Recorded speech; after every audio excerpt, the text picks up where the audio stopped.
Good morning and welcome to our second Training Tuesday. I'm Heather from One for Growth, and today we are looking at, this is the first of two sessions on content pillars. So last month we were looking at strategy and what you need to do before you even start posting. And the last part of that was content pillars, so looking at the types of content and the purpose of them. So we're going to do two shorter sessions this month and next month on content pillars.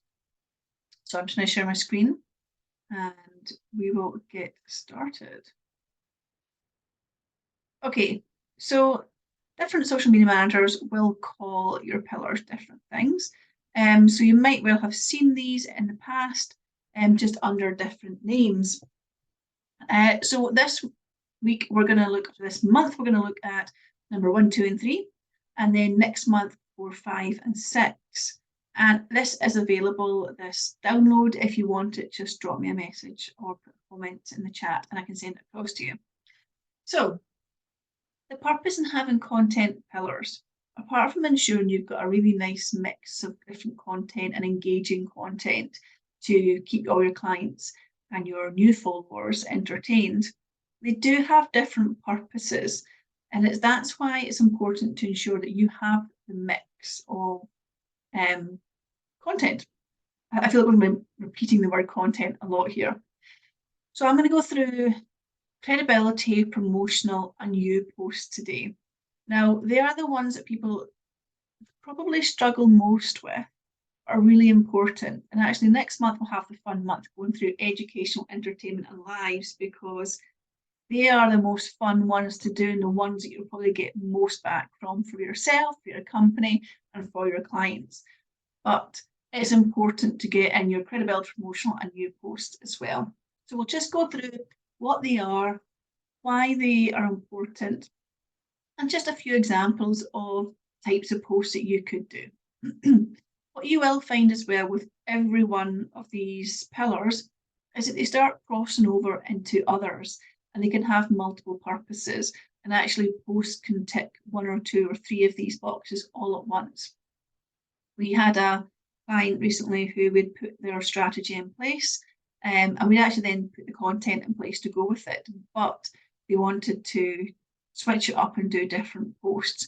We then understand the purpose in the strategy and the types of posts, the pillars, which was my fault, I hadn't explained them clear enough. So they weren't sure how they then took away the content that we decided on and put different content in. And actually, as long as you are covering each of your pillars on a regular basis, then you can mix up the content, because as long as you've not got, imagine your Instagram grid, you don't have 9 new posts and nothing else. There's got to be that nice mix because of the purpose they have. So first of all, credibility posts. Now, credibility posts, the purpose for them predominantly is to make you stand out above the rest. I have said this a lot, but there's a lot of people who will say, well, actually, I get all my business from word of mouth. And actually, you probably do to an extent, if that is the case. We are lucky enough that we get a lot of our business from word of mouth. However, even when you ask somebody for a recommendation and you get one, you then still do your research. You still go searching for them.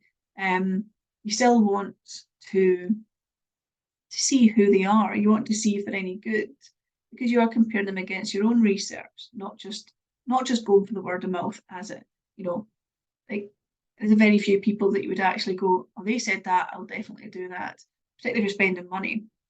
So when people come to look at your website, your social media, anywhere that you are visible, they want to know why you over other people.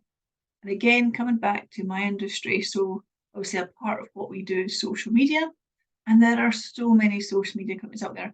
And there's so many amazing social media companies, even within the GTC group, there are so many amazing companies. So what makes you stand out? What do you do differently?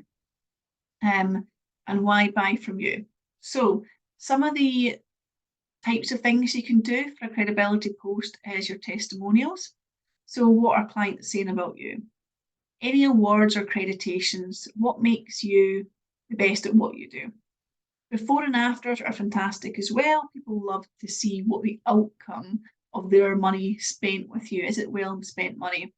Now, before and afters actually apply to all industries, not just beauty or hair industry. Before and afters can be used in anything. It just takes a little bit of thought of how it works. Collaborations, many people think about this when they think of credibility posts, but your collaborations show that people want to work with you, that you can work together, that you can set goals and purpose and actually deliver that as well. So particularly if you are collaborating with somebody that is potentially a better company than you, it can look good. But main thing about collaboration is that you're collaborating with somebody with the same audience as you, so that it is beneficial. Because you are going to be seen by their audience, therefore you want the right clientele to become your clientele. Wins and results, if you do well at something, if you achieve something, if you meet a goal, then shout about it. There's a lot of subconscious stuff that goes on in social media as well. And if you shout about a win, even as a personal win, people know that you can set goals and achieve them. And when somebody's coming to you to spend money, they want to say, here's my money, this is what I want to achieve, and they want you to do that for them. So by telling people that actually, yes, I can do that, they are going to buy into you. Okay, so that's your credibility. And remember, if you have 4 plumbers you're looking at, you know nothing about them, and one of them has lots of wins, collaborations, some before and afters, any awards or accreditations, good customer testimonials, you're going to go with that over somebody that doesn't, because that's all you've got to judge them on. Promotional. Okay, number 2 is promotional, also known as a sales post. Sales posts tend to get the least engagement, although there are ways around it. And this is where, if you're only tracking your social based on engagement, but you're putting your promotional posts in, you might decide it's not getting much engagement, I'm not going to do it. But actually, when people go to your platforms, they need to be able to clearly see what you do. So this is where your educational, entertainment and lives tend to get lots of new people coming to your page. But when they come to your page, you want them to know what you do. Particularly if it's an entertainment post, it might just be a really funny meme, like, who put that up? But they need to then know what you do. So you need to have your promotional posts in there, but they do not have to be boring posts. They don't have to be, this is what I do, this is the price, book via the bio. It doesn't need to be like that. So obviously you get your products and services, and that's the main thing that you want to advertise. You can also advertise selling by using events. So if you're going to a networking event, let's say you're going to the GGC Speed Networking, then you could do a post to say that you're looking forward to going to the event, where it's going to be, what you're looking forward to talking about and to telling people about. Now, in that one post, then you have tagged a venue, tagged a company, who hopefully will share or engage. And you've also told people what it is you want to talk about, what you're excited to share. You're telling people about your product or service without it being a really in-your-face social post, selling post. Newsletters as well. If you do a newsletter, then it's a really good way of saying, really looking excited to the newsletter coming up. We're going to have X, Y, and Z in it, or a new blog link, or some training, or you can tell people we want you to sign up. It's like double fold. We want you to sign up, and this is what you're going to get. So it's a really nice way of selling what you do by mentioning what it is without a blatant sales post. Clients. So I guess this crosses over as well with your testimonials, etc. But talk about your clients, what you do with them, what you've been doing, what your successes are. Crosses over into credibility. But you're talking about a client, which people like. They like that. Real life examples. However, again, it's not that obvious sales post. And then I guess if you're doing deals, Black Fridays, etc., discounts, that's a way of doing your sales posts as well. While they are blatant sales posts because you're selling something at a discounted rate that actually tend to get high engagement because people love a discount. Okay, you post, a lot of people hate doing these because they don't like getting their face on camera. But just remember one thing, nobody is going to judge you the way you judge yourself. Okay, if you meet somebody and they give you really valuable information, that's what you remember, not what colour of top they were wearing or whether they did or didn't do their makeup.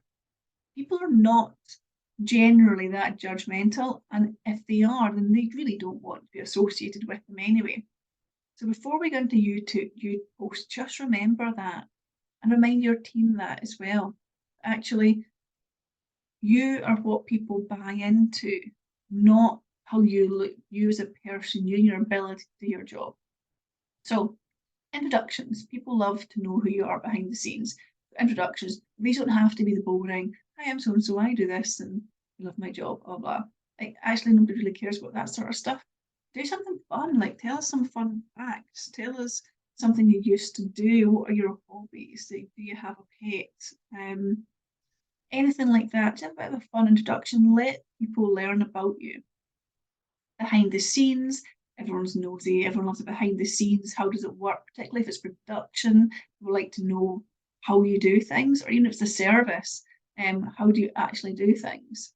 And also they're really good for stories because you can just put them up ad hoc.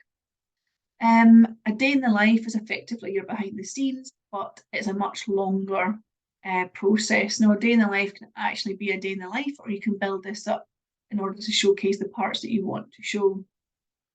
Your team, so it's not just you and your team are what sell your company. So make sure to introduce them as well.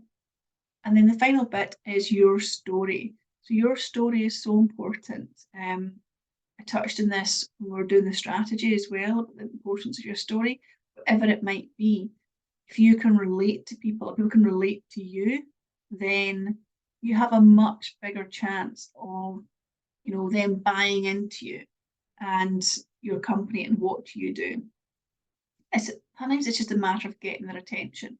And that's with every social media post. You need to stop people in their tracks. You need to get their attention. So these are just different ways for credibility, promotional and new posts that you can do. Next month, we'll go into educational, entertainment and lives. And for me, these are the fun ones, the ones that you can really get your teeth into, have a laugh with, also really start to educate people. I wanted to start with number 1, 2 and 3 there because as far as I'm concerned, as far as social media posts go, they're probably potentially the ones people don't like doing as much or come under what people would conceive as boring posts, but they don't need to be, but they are important, and hopefully why they're important is a bit clearer.